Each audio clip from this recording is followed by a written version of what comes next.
இயற்கையோடு இணைந்த மனித வாழ்க்கை 2040க்கு அப்புறம் வரப்போகுது. 2040 இயந்திர அறிவியல் உலகம் செயலிழந்துடும். அதுக்கப்புறம் வரப்போகிற வாழ்க்கையில் மக்கள் கட்டுப்பாடாக இருந்தே ஆக வேண்டும். அதாவது நீ கட்டுப்பாடு இல்லாமல் ஏனா தானான்னு நீ இருக்கவே முடியாது. எல்லாரும் உலகத்தில் இருக்கிற அத்தனை மனுஷங்களும் கட்டுப்பாடு கடைபிடிச்சே ஆகணும். உணவு கட்டுப்பாடு, உடற்பயிற்சி, அப்புறம் உடற்பயிற்சி கட்டுப்பாடு, அப்புறம் பாலியல் உறவுகளில் கட்டுப்பாடு, தூங்குவதில் கட்டுப்பாடு இயல்பாகவே வந்துடும். ஏன்னா அங்கெல்லாம் மின்சாரம் கிடையாது. அதனால் நீங்கள் இரவு நேரத்தில் விழித்திருக்கவே முடியாது. அதனால் இரவு நேரம் நீங்கள் கண்டிப்பாக தூங்கியே தான் தீருவீங்க. தூங்கி தான் அந்த இரவு நேரத்தை கழிக்கணும். வேறு வழியே இல்லை. எல்லாம் இருட்டாக இருக்குது. மின்விளக்குகள் கிடையாது, மின்சாரம் கிடையாது. 2040க்கு அப்புறம் வருகிற இயற்கையோடு இணைந்த மனித வாழ்க்கையில் அங்கே நீங்கள் தூங்கி தான் ஆவீங்க. அதனால் தூங்குவதில் கட்டுப்பாடு அங்கே இயல்பாகவே இருக்குது. பகல் நேரத்தில் உழைப்பீங்க. நெடுநேரம் இரவில் நல்லா தூங்கி முடிச்சு 12-10 மணி நேரம் தூங்குறதுனால பகலில் நல்லா சுறுசுறுப்பாக உழைப்பீங்க. அது ஒன்று. அப்புறம் உடற்பயிற்சி ஏன் பண்ணணும் அப்படின்னா, அங்கே இயற்கையோடு இணைந்த மனித வாழ்க்கையில் பேசுவதில் ஒரு போட்டி இருக்கும். எல்லாருமே தங்களுடைய வாழ்க்கை அனுபவங்களை பேசுவதில் ஒரு போட்டி இருக்கும். எப்படி யார் சிறப்பாக பேசுகிறாங்க அப்படிங்கிறது அங்கே பேசுவது தான் அங்கே பொழுதுபோக்கு. அங்கெல்லாம் டிவியே கிடையாது.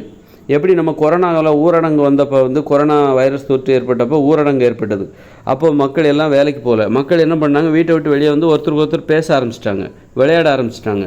ஆனால் அப்போ கூட டிவி இருந்தது. டிவி இருந்தால் கூட அதையும் மீறி மக்கள் பக்கத்து வீட்டில் பேச ஆரம்பித்தாங்க, விளையாட ஆரம்பித்தாங்க. ஏதோ உட்காந்துக்கிட்டு ஏதோ தாயப்பசையோ ஏதோ ஒரு விளையாட ஆரம்பித்தாங்க. அப்போ இயற்கையோடு இணைந்த மனித வாழ்க்கையில் மின்சாரம் கிடையாது, மின்விளக்குகள் கிடையாது, தொழிற்சாலைகள் கிடையாது, டிவி கிடையாது, மொபைல் ஃபோன் கிடையாது, கம்ப்யூட்டர் கிடையாது, புத்தகம் கிடையாது, பள்ளிக்கூடம் கிடையாது, கல்லூரிகள் கிடையாது. இப்படி அவங்க தற்சார்பு வாழ்க்கை முறையில் வாழும்போது அவங்களுக்கு ஒரே பொழுதுபோக்கு பேசுகிறது தான். மனுஷங்களோட பேசுகிறது தான், அன்பு செலுத்துறது, அவ்வளோதான் பொழுதுபோக்கு. அப்படி இருக்கும்போது பேசுவதில் ஒரு போட்டி ஏற்படும். யார் நல்லா பேசுகிறாங்க அப்படிங்கிறதுல ஒரு போட்டி ஏற்படும். அப்போ நல்லா பேசணுன்னா அந்த போட்டியில் நீங்கள் நான் தான் ஜெயிக்கணும், நீ தான் எல்லாருமே ஜெயிக்கணும். அதுதான் அந்த போட்டியோட சிறப்பு. என்னென்னா எல்லாருமே ஜெயிப்பாங்க. யாரும் நான் தோத்துட்டேன்னு சொல்லுவாங்க. எல்லாருமே ஜெயிப்பாங்க. அப்படிங்கிறது வரை எல்லாருமே ஜெயிக்கணும். அப்படின்னா என்ன பண்ணணும்னா கட்டுப்பாடுகள், உணவு கட்டுப்பாடு. மனுஷங்க என்ன உணவு சாப்பிடுவாங்க அதைத்தான் சாப்பிடணும். இயற்கையோடு இணைந்த மனித வாழ்க்கையில் நீ கட்டுப்பாடாக உணவு கட்டுப்பாடு கடைபிடிக்கலைன்னா உனக்கு பேச்சே வராது. நீ பேசுகிற பேச்சு சிறப்பாகவே இருக்காது. நம்ம பேசுவதற்கு இப்போ நான் வீடியோ போடுறேன் அப்படின்னா, இந்த மாதிரி ஏதோ பேசி வீடியோ போடுறேன்ல, எனக்கே நான் அந்த கட்டுப்பாடுகளை கடைபிடிக்கலைன்னா என்னால் இந்த மாதிரி எனக்கு வீடியோ போடவே வராது. சோம்பேறி மாதிரி வேறு மாதிரி இருப்பேன் தினசரி வாழ்க்கையில். இந்த முயற்சி தான், இந்த வீடியோ போடுற முயற்சி, என்னுடைய ஆராய்ச்சி, நான் மேற்கொள்கிற என்னுடைய முயற்சி தான் நான் இன்றைக்கி ஒரு கட்டுப்பாடான ஒரு நிலைமைக்கு நான் வாழ்வதற்கு ஒரு காரணமாக இருக்குது. இல்லைன்னா நான் பெரும்பாலான மக்களைப் போல் ஒரு சோம்பேறியாக டிவி பார்த்துட்டு மொபைல் ஃபோன் பார்த்துட்டு பொழுதை கழிச்சிக்கிட்டு இட்லி பூரி பொங்கல் தின்னுக்கிட்டு அப்படி வாழ்ந்துட்டு போயிடுவேன். அப்போது கட்டுப்பாடுகள் தான் நான் இப்படி இந்த மாதிரி வீடியோ போடுறது, அது வீடியோ போடுறதுக்கு காரணமாக இருக்குது. இது மாதிரி பேசுகிறதுக்கு காரணம். இல்லைன்னா எனக்கு அந்த நம்பிக்கையே வராது. எனக்கு அப்படி ஒரு நம்பிக்கையே வராது, அப்படி ஒரு விழிப்புணர்வு ஆர்வமே வராது.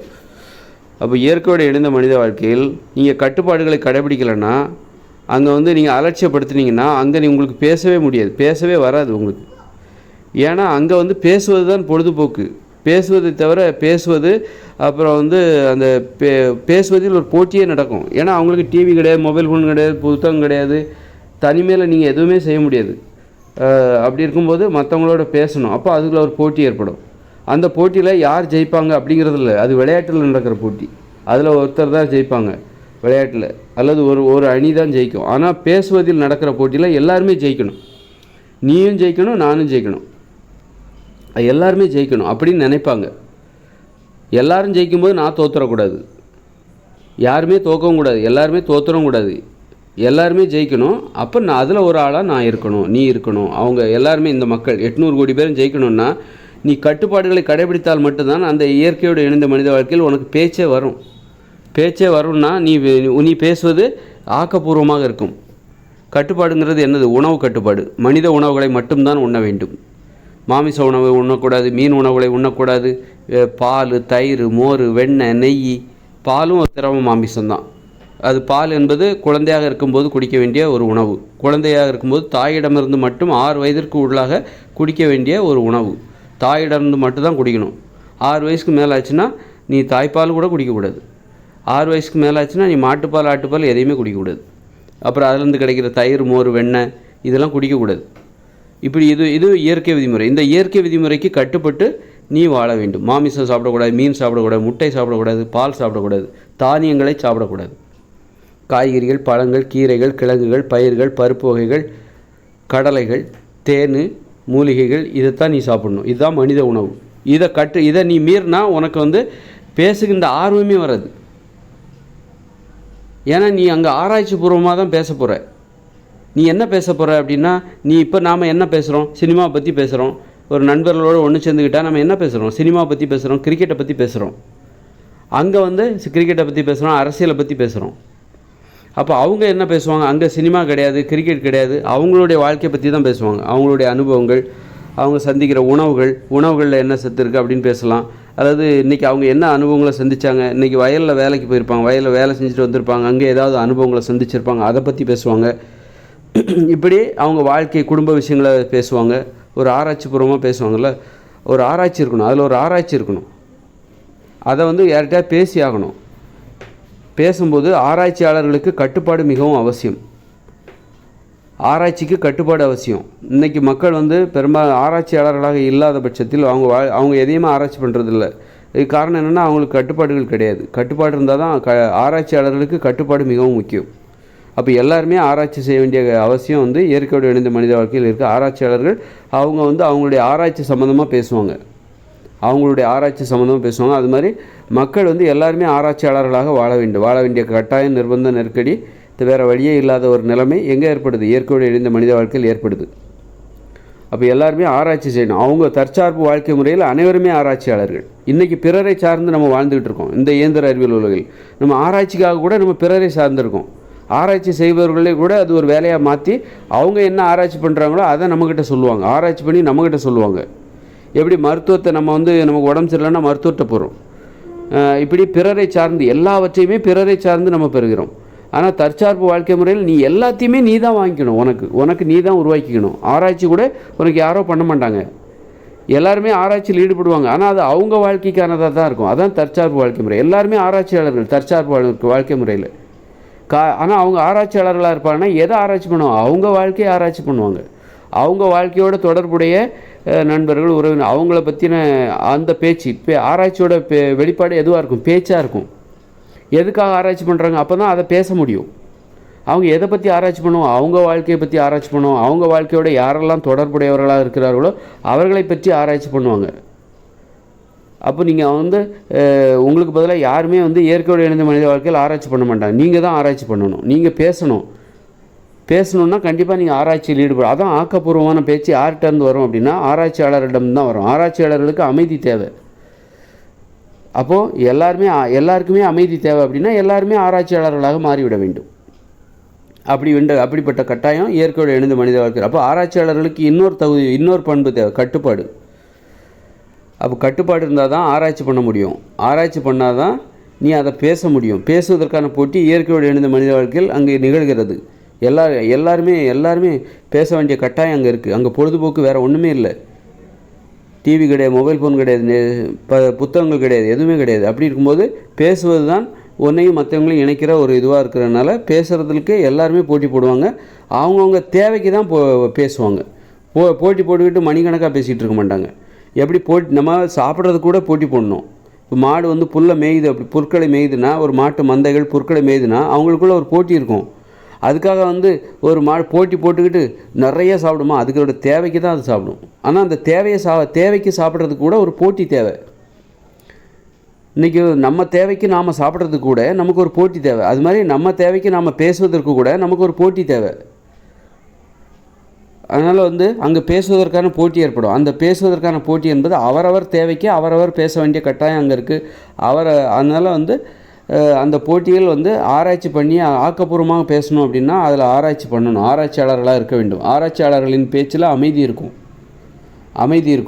அமைதிங்கிறது எல்லாத்துக்குமே தேவை. ஆராய்ச்சியாளர்களுக்கு மட்டும் இல்லை, எல்லா மக்களுக்கும் தேவை. அப்போ எல்லா மக்களும் வேறு வழியே இல்லை, ஆராய்ச்சியாளர்களாக மாற வேண்டிய கட்டாயம், நிர்பந்த, நெருக்கடி, வேறு வழியே இல்லாத ஒரு நிலைமை இயற்கையோடு இணைந்த மனித வாழ்க்கையில் வரப்போகிறது. அதனால் எல்லாருமே ஆராய்ச்சியாளர்களாக ஆக வேண்டிய கட்டாயம் அங்கே இருக்கிறதுனால வேறு வழியே இல்லை, எல்லோரும் கட்டுப்பாடாகவும் வாழ்ந்தாகணும். அப்போ தான் நீங்கள் ஆராய்ச்சியாளர்களாகவே இருக்க முடியும். எதை பற்றி ஆராய்ச்சி பண்ணுவாங்க? உடற்பயிற்சி, யோகாசனம், உணவு கட்டுப்பாடு, உணவை பற்றி ஆராய்ச்சி பண்ணுவாங்க. ஒரு மருத்துவத்தை பற்றி எல்லாருமே மருத்துவர்களாக இருப்பாங்க. எல்லாருமே வந்து உணவை உற்பத்தி செய்கிறவர்களாக, எல்லாருமே அவங்கவுங்க ஆடையை உற்பத்தி பண்ணுவாங்க, எல்லாருமே அவங்கவுங்க குடிசையை கட்ட தெரிந்தவர்களாக இருப்பார்கள். எல்லாருமே அந்த சுழற்சி முறையில் பெண்கள் அனைவரும் ஊர் தலைவிகளாக ஆட்சி செய்பவர்களாக இருப்பார்கள். ஆண்கள் வந்து பெண்களுக்கு உதவியாளர்களாக இருப்பார்கள். ஆக எல்லாருமே எல்லாமுமாக இருப்பார்கள். எல்லாருக்கும் எல்லாமே தெரிஞ்சிருக்கணும். சுழற்சி முறையில் ஒரு பிரச்சனை, அதுக்கு நீதி சொல்லணும் அப்படின்னா அந்த சுழற்சி முறையில் அந்த ஊர் தலைவிகளாக இருக்கிற பெண்கள் அங்கே உள்ள பிரச்சனைகளுக்கு தீர்வு சொல்லுவார்கள். ஆண்களுக்கு இடையே நடக்கிற பிரச்சனைகளுக்கு ஆண்கள் தீர்வு சொல்லுவார்கள். அப்போ எல்லாருக்குமே நீதி நியாயம் தெரிஞ்சிருக்கணும். அவர்களுடைய வாழ்க்கை எளிதானது, அதனால் அவருடைய வாழ்க்கையில் நடக்கிற பிரச்சனைகளும் எளிதானது. அதனால் அவர் அந்த எளிதான பிரச்சனைகளுக்கு நீதி சொல்கிறதுக்கு நீங்கள் சட்ட புத்தகங்களெல்லாம் படித்து கரைச்சி குடிக்க வேண்டிய அவசியம் இல்லை. இன்றைக்கி வந்து ஒரு நீதிபதியாக இருக்கணும்னா ரொம்ப சட்ட புத்தகங்கள்லாம் படித்து தேர்ச்சி பெற்றவராக இருக்கணும், பல வருடம் வக்கீலாக பணிபுரியணும். ஏன்னா இந்த வாழ்க்கை கடினமானது. இங்கே உள்ள பிரச்சனைகள் மிகப்பெரியது. சூழ்ச்சிகள் நிறைந்த உலகம் இது, குற்றங்கள் நிறைந்த உலகம் இது. அப்போ இங்கே வந்து ஒரு நீதிபதி நிறைய தெரிஞ்சு வச்சுருக்கணும். ஆனால் இயற்கையோடு இணைந்த மனித வாழ்க்கையில் அவர்கள் ஒழுக்கமானவர்கள், கட்டுப்பாடானவர்கள், பிறருக்கு இடையூறு செய்யாத வாழ்க்கை வாழ்கிறவர்கள், பிறரது இடையூறுகளை அனுமதிக்க மாட்டாங்க, ஒழுக்கமாக இருப்பாங்க, எளிமையான வாழ்க்கை வாழ்கிறவர்கள், மகிழ்ச்சியாக வாழ்கிறார். அவருடைய பிரச்சனையும் எளிமையானதாகத்தான் இருக்கும். அதனால் அந்த பிரச்சனைக்கு ஏதாவது பிரச்சனைன்னு சொல்லிட்டு அவங்க பஞ்சாயத்து வரதுனா அதுக்கு நீதி சொல்கிறது எல்லாராலையும் முடியும். அப்போ எல்லாரும் நீதிபதியாக இருக்க முடியும். எங்கே? இயற்கையோடு இணைந்த மனித வாழ்க்கையில் எல்லாருமே நீதிபதி ஆகணும்னா அந்த வாழ்க்கை எளிதாக மாற வேண்டும். எல்லாருமே ஆட்சியாளராக மாற வேண்டுமென்றால் அந்த வாழ்க்கை எளிதான வாழ்க்கையாக இருந்தால் எல்லாருமே ஆட்சியாளர். இப்போ இங்கே நம்ம தற்போதுள்ள இயந்திர அறிவியல் உலகில் நீங்கள் ஆட்சியாளர் ஆகணும்னா இங்கே வந்து என்ன ஆகணும்? நிறைய அறிவு என்பது தேவை. ஏன்னா ஒரு நாட்டை ஆட்சி இங்கெல்லாம் வரியெல்லாம் வாங்குவாங்க, வரியை வச்சு பணத்தை படித்து. ஆனால் இயற்கையோடு இணைந்த மனித வாழ்க்கையில் பணங்கிற நடைமுறையே கிடையாது. அப்போ அங்கே வரி வாங்கவும் மாட்டாங்க. அப்போ அங்கே தலைவராக இருந்து நீ என்ன பெருசு? அங்கே தலைவராக இருக்கிறது ரொம்ப ஈஸி. ஒரு தலைவியாக இருப்பது அனைவருக்கும் ஈஸி, அனைத்து பெண்களுக்கும் ஈஸி. அவர்களுக்கு உதவியாக இருப்பது அனைத்து ஆண்களுக்குமே ஈஸி, ரொம்ப எளிது. அதனால் என்ன சொல்லணும்னா, இயற்கையோடு இணைந்த மனித வாழ்க்கையில் பேசுவதற்கான போட்டி அங்கே நடக்கும். பேசணும் அப்படின்னா உனக்கு கட்டுப்பாடு இருந்தால் தான் பேச முடியும். என்ன கட்டுப்பாடு? பாலியல் உறவுகளில் கட்டுப்பாடு. நேர்மையாக இருக்க வேண்டும். அதாவது உனது மனைவிக்கோ, உனது கணவனுக்கோ, உனது காதலனுக்கோ, உனது காதலிக்கோ நீ உண்மையானவளாக இருக்க வேண்டும். இல்லைன்னா உனக்கு பேச்சு வராது. இயற்கையோடு இணைந்த மனித வாழ்க்கையில் உனக்கு பேசவே வராது, பேசணுங்கிற ஆர்வமே வராது. நீ பேசணுன்னா கட்டுப்பாடாக இருந்தால் மட்டும்தான் முடியும். உணவில் கட்டுப்பாடு. மனித உணவுகளை மட்டும்தான் உண்ண வேண்டும்.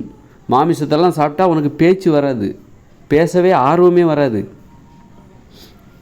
அப்படி ஒரு காலகட்டத்துக்குள்ளே நம்ம போகிறோம். எவ்வளோ அற்புதமான காலகட்டமாக இருக்குது. மனுஷங்க கட்டுப்பாடாக வாழ்ந்தே ஆகணும். இந்த உலகத்தில் உள்ள 800 கோடி பேரும் கட்டுப்பாடாக வாழ்ந்தே ஆகணும். அப்போ தான் வந்து உனக்கு பேசவே வரும். அது ஒரு மூளையின் செயல்பாடு. அது உள்ளுக்குள்ளேருந்து வருது. உன் வாய் உள்ளுக்குள்ளேருந்து அதன் எண்ணங்கள், நீ என்ன பேச போகிற, அதற்கான ஏற்பாடுகள் எடுத்து கொடுக்குறதில்ல. அடுத்தடுத்து நீ இதை பேசு அப்படின்னு அது மூளையின் செயல்பாட்டிலேருந்து வருது. அடுத்தடுத்த வார்த்தைகளை இதை பேசு. உணர்வு ரீதியாக உனக்கு ஒரு ஒத்துழைப்பு மூளையிடமிருந்து கிடைக்க வேண்டும். அப்போது உனக்கு நீ கட்டுப்பாடாக இருந்தால் தான் அந்த ஒத்துழைப்பு உனது மூளையிலிருந்து கிடைக்கும். எப்போ நீ பேச உனக்கு ஆர்வம் இல்லையோ அப்போ நீ ஏதோ தப்பு பண்ணுறன்னு அர்த்தம். இயற்கையோடு இணைந்த மனித வாழ்க்கையில் இப்போவும் சரி, இந்த இயந்திர அறிவியல் உலகில் கூட கட்டுப்பாடாக இருக்கிறவர்கள் தான் பேசுவார்கள். கட்டுப்பாடு நிறைந்தவர்கள் தான் பேசுவார்கள். பேச அவர்கள் ஆக்கப்பூர்வமாக பேசுவார்கள். இப்போ கூட நீங்கள் வந்து நிறைய பேர் பேசுகிறதுக்கு ஆர்வமே இல்லை. ஒருத்தருக்கு ஒருத்தர் பேசுகிறதுக்கே ஆர்வமே இல்லை. தனது கருத்துக்களை முன்வைப்பதற்கு யாருக்குமே ஆர்வம் இல்லை. காரணம், கட்டுப்பாடு இல்லை. இந்த உலகத்தில் இட்லி, பூரி, பொங்கல், தோசை, இப்படி சாப்பிட்றது, கட்டுப்பாடற்ற உணவு முறைகள், மாமிசம் சாப்பிட்றது, மீன் சாப்பிட்றது, முட்டை சாப்பிட்றது. அப்புறம் வந்து பொழுதுபோக்குவதில் கட்டுப்பாடு. எந்நேரமும் பொழுதுபோக்கு, டிவி, மொபைல் ஃபோன், எந்நேரமும் பொழுதுபோக்கு. அப்போ தூங்குவதில் கட்டுப்பாடு கிடையாது. ரொம்ப லேட்டாக 6 மணிக்கு, 6:30க்கு, 7 மணிக்கெலாம் எழுந்திருக்கிறது. காலையில் நைட்டு ரொம்ப நேரம் லேட்டாக தூங்குவதில் கட்டுப்பாடு கிடையாது. உணவு கட்டுப்பாடு கிடையாது. உடற்பயிற்சி செய்கிறதே கிடையாது. உடற்பயிற்சி யாருமே செய்கிறது கிடையாது. பாலியல் உறவுகளில் கட்டுப்பாடுங்கிறது பெரும்பாலானவர்களுக்கு கிடையாது. எல்லாருக்கும் இந்த சின்ன பசங்களுக்கு பெரும்பாலும் சுயன்ப பழக்கம் இருக்குது. ஆபாச படம் பார்க்குறவர்களாக நிறைய பேர் இருக்காங்க. அப்புறம் மனைவிக்கோ கணவனுக்கோ உண்மையாக இருப்பவர்கள் குறைவாக இருக்கிறார்கள். இப்படி பண விஷயத்தில் நிறைய பேர் நேர்மையாக இல்லை. லஞ்சம் வாங்குறது, கடன் வாங்கினா திருப்பி கொடுக்கறது இல்லை. இப்படி கட்டுப்பாடற்ற வாழ்க்கை. அதனால தான் மக்களுக்கு வந்து ஆக்கப்பூர்வமாக பேசுகிறதுக்கு இங்கே ஒன்றுமே இல்லை. இவங்களுக்கு என்ன இருக்குது அப்படின்னு பேசுனா இந்த அரசியலை பற்றி பேசுவாங்க. 4 பேர் ஒன்றா கொண்டா அரசியலை பற்றி பேசுவாங்க, கிரிக்கெட்டை பற்றி பேசுவாங்க, சினிமாவை பற்றி பேசுவாங்க. அவ்வளோதான் இவங்க பேச்சு, அத்தோடு முடிஞ்சுது. அதை தாண்டி இந்த மக்களுக்கு நீ என்ன சொல்ல போகிற, என்ன செய்தியை நீ சொல்ல போகிறாய்? இப்போ நானும் அது மாதிரி தான் 4 பேர்கிட்ட பேசும்போது அப்படி தான் பேசுவேன். சினிமா பற்றி, கிரிக்கெட்டை பற்றி அப்படி தான் பேசிட்டு, அதை தாண்டி நான் பேசும்போது தான் நான் இந்த மாதிரி வீடியோ போடுறேன். அப்போ எல்லாருக்குமே அப்போ நான் வீடியோ போடுறதுக்கு என்ன காரணம்? கட்டுப்பாடுகள் தான் காரணம். நானே கட்டுப்பாடு இல்லாமல் போய் தான் ரொம்ப நாளாக இந்த வீடியோவில் இந்த மாதிரிலாம் பேசாமல் நிறைய காலத்தை வீணடிச்சிட்டேன். அப்படி தான் மக்கள் வீணடித்து கொண்டிருக்கிறார்கள். நீங்கள் கூட இதை கேட்டுட்டு நீங்கள் கூட உங்கள் வாழ்க்கையை நீங்கள் வீணடிப்பதற்கு உங்களுக்கு கட்டுப்பாடுகள் இல்லாதது ஒரு காரணமாக இருக்கும். அதுதான் காரணமாக இருக்கும். உணவு கட்டுப்பாடு கிடையாது, கண்டதை சாப்பிட்றது, அதில் என்ன நிறைய சத்து இருக்கதா சொல்கிறீங்க, ஆனால் அந்த அது நமக்கு தேவையான சத்தா அப்படிங்கிறத பற்றி யோசிக்கிறது இல்லை. அதனால் நமக்கு அதனால தான் மக்கள் ஒருவர் பெருசாக அதிகமாக பேசிக்கிறது கிடையாது, பேசணுங்கிற ஆர்வமே கிடையாது. அதனால் கட்டுப்பாடுகள் இருந்தால் தான் நீ பேசவே முடியும், ஆராய்ச்சி பண்ண முடியும். ஆராய்ச்சியாளர்களுக்கு கட்டுப்பாடுகள் அவசியம். ஒரு மருந்து பற்றின ஆராய்ச்சி வேணும், உடல் உறுதி பற்றின ஆராய்ச்சி, யோகாசனம் பற்றி, உடல் ஏதாவது பிரச்சனை வந்துன்னா அதை பற்றி பேசணும்.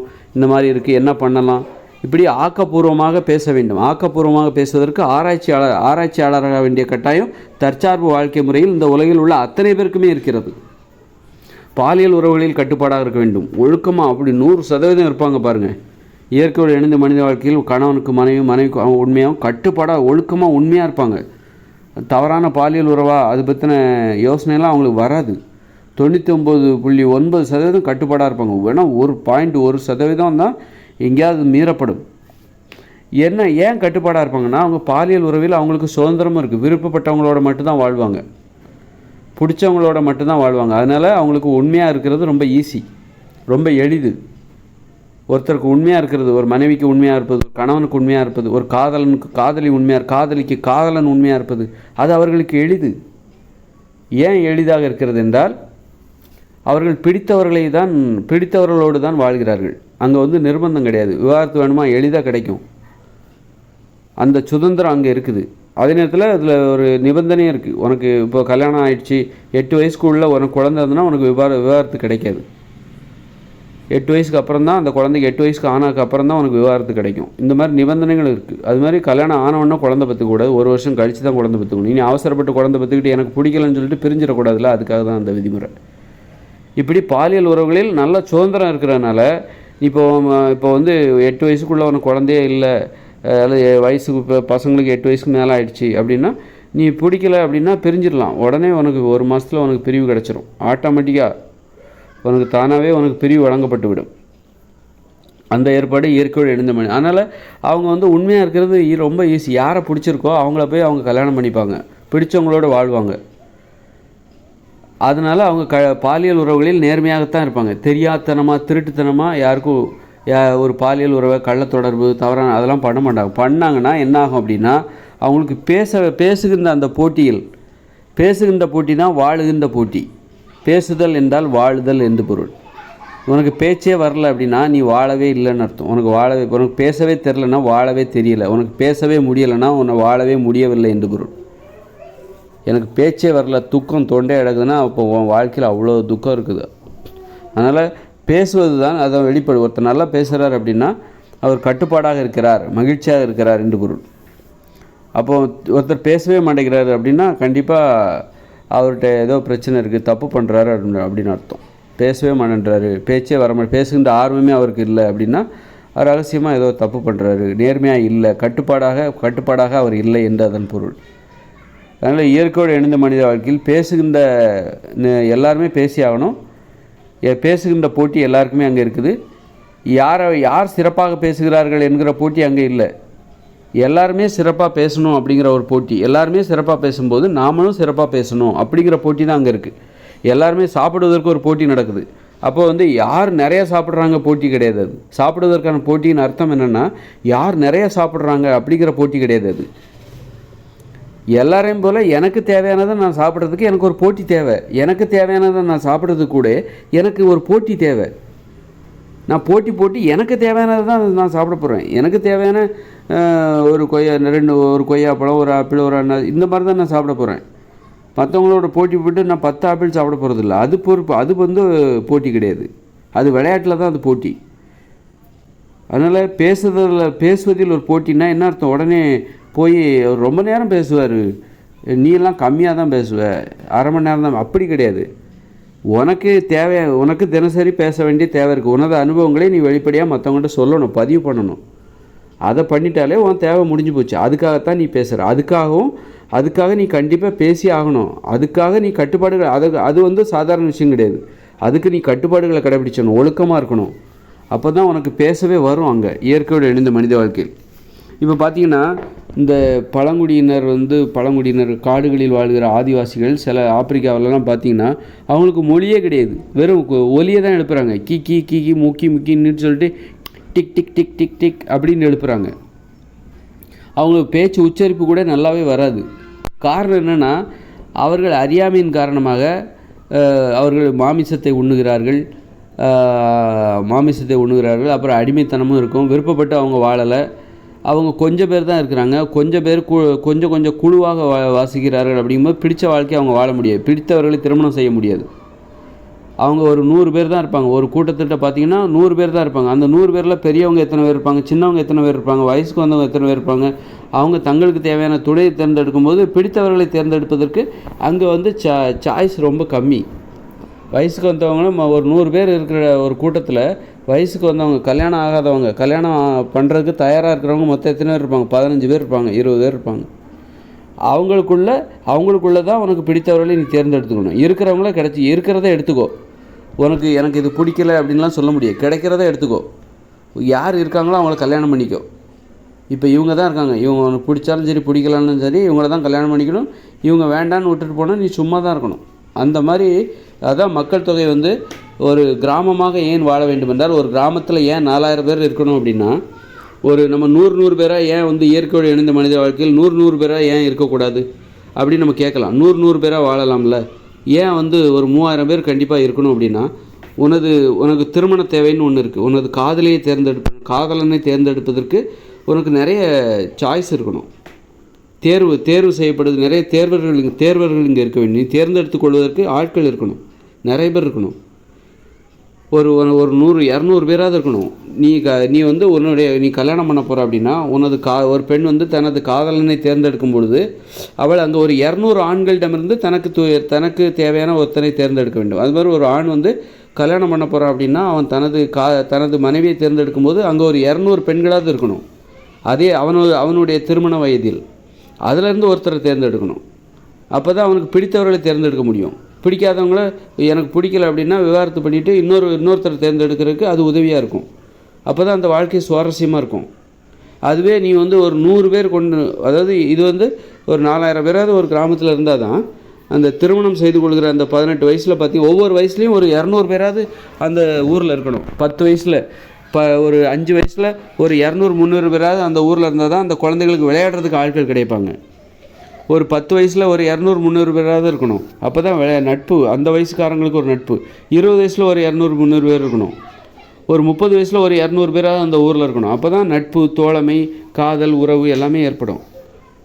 அப்போ தான் வந்து யாருக்கும் அடிமையாக இருக்க மாட்டாங்க.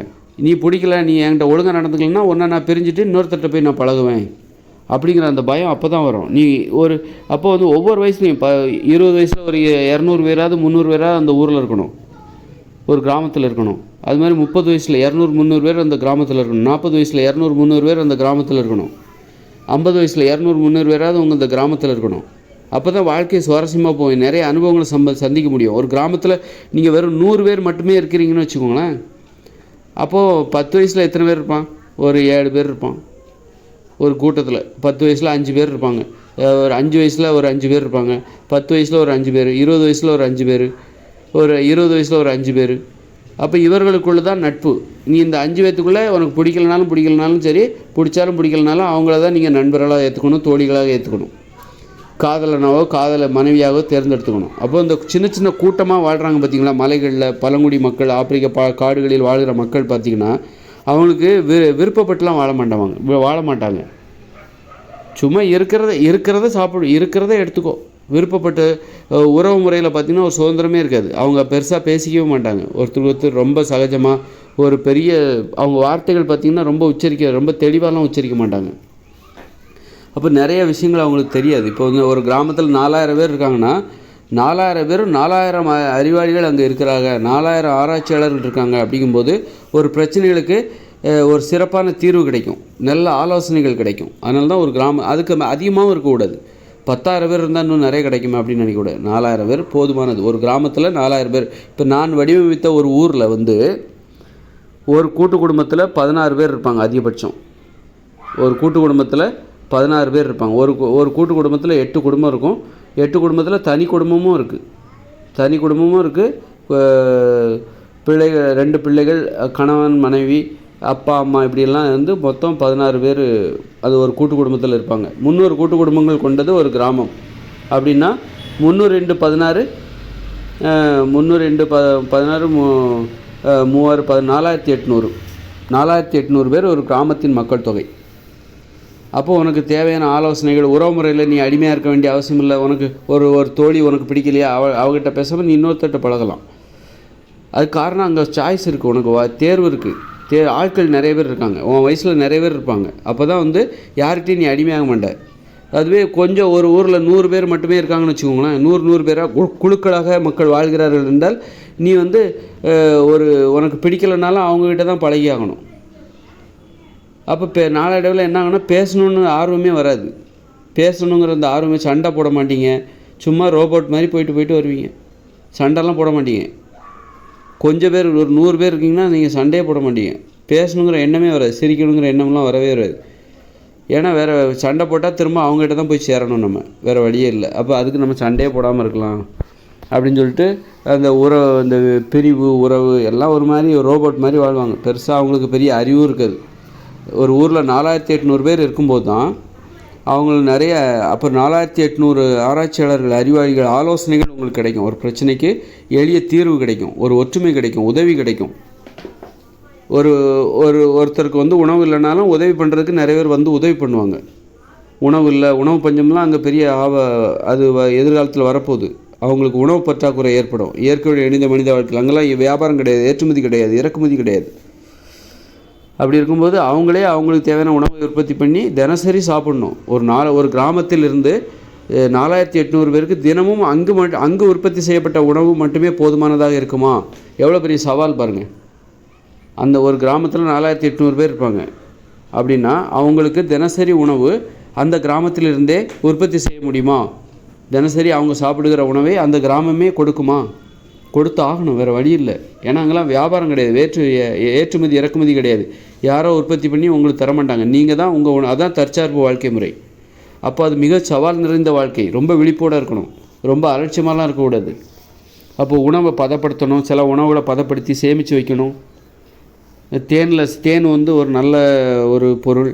அப்போ அது தேனி வளர்க்குறது ரொம்ப முக்கியமாக இருக்கும். ஏன்னா தேன் மூலமாக நிறைய உணவுகளை சேமித்து வைக்க முடியும், நெல்லிக்காய்களை சேமித்து வைக்க முடியும். நிறைய உணவுகள் தேனில் வச்சுக்கிட்டால் கெட்டு போகாது. நிறைய உணவுகளை வந்து ஒரு கலவையாக செஞ்சு லேகியம் மாதிரி செஞ்சு நிறைய உணவுகளை ஒன்றோட ஒன்று சேர்த்து ஒரு லேகியம் மாதிரி சேர்ந்து கெடாமல் வச்சுக்கிறது. அப்போ வந்து தினசரி உணவு நமக்கு கிடைக்கிறதுக்கான உத்தரவாதம் இந்த உணவுத்துறையில். வெறும் உணவை உற்பத்தி செய்து விவசாயம் பண்ணுறது மட்டும் கிடையாது, உணவை பதப்படுத்தணும்.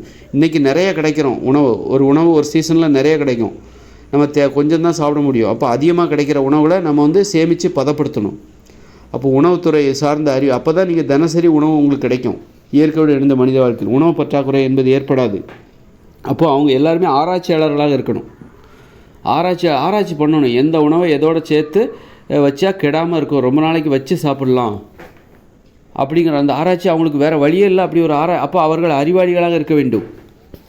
கடவுளே எங்களை காப்பாற்று, சாமி எங்களை காப்பாற்றுன்னு அந்த மூட நம்பிக்கைகள் அவங்களுக்கு வந்து உதவாது. அவங்க யோசிக்கணும், அவங்க முயற்சி பண்ணால் தான் அவங்களால தினசரி உணவில் அவங்க உணவு தேவையை அவர்களால் பூர்த்தி செய்ய முடியும். அப்படி ஒரு கட்டாயம் அவங்களுக்கு இருக்குது.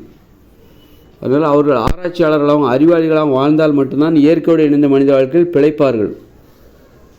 இல்லைன்னா நீங்கள் வந்து அங்கேயும் போய் மூட நம்பிக்கையோட ஏனாதானன்னு வாழ்கிறது, கண்டதையும் மீன் கருவாடு அப்புறம் இறைச்சி முட்டை பாலுன்னு சாப்பிட்றது, அப்படியே சாப்பிட்றது, அப்படி ஏனோ தானோன்னு வாழ்கிறது, நிறைய நிலத்தை மடக்கி பிடிக்கிறது, எனக்கு தான் நிறைய நிலம் சொந்தம், யாரும் என்கிட்ட வராது அப்படின்னு ஏனோ தானோன்னு வாழ்ந்தீங்கன்னா அவ்வளோதான். அங்கெல்லாம் அவ்வளோதான். அந்த இயந்திர அறிவியல் இயற்கையோடு இணைந்த மனித வாழ்க்கையில் நீங்கள் அவ்வளோதான் காலி.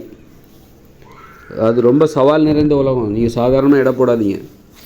அங்கே மிகப்பெரிய சவால்கள் தான். இனிமேல் தான் அது ரொம்ப சுவாரஸ்யமாக இருக்கும், அற்புதமாக இருக்கும், ஆரோக்கியமாக இருக்கும், அழகாக இருக்கும், இனிமையாக இருக்கும். ரொம்ப அற்புதமான உலகம் இது. 2040 அப்புறம் வரப்போகுது.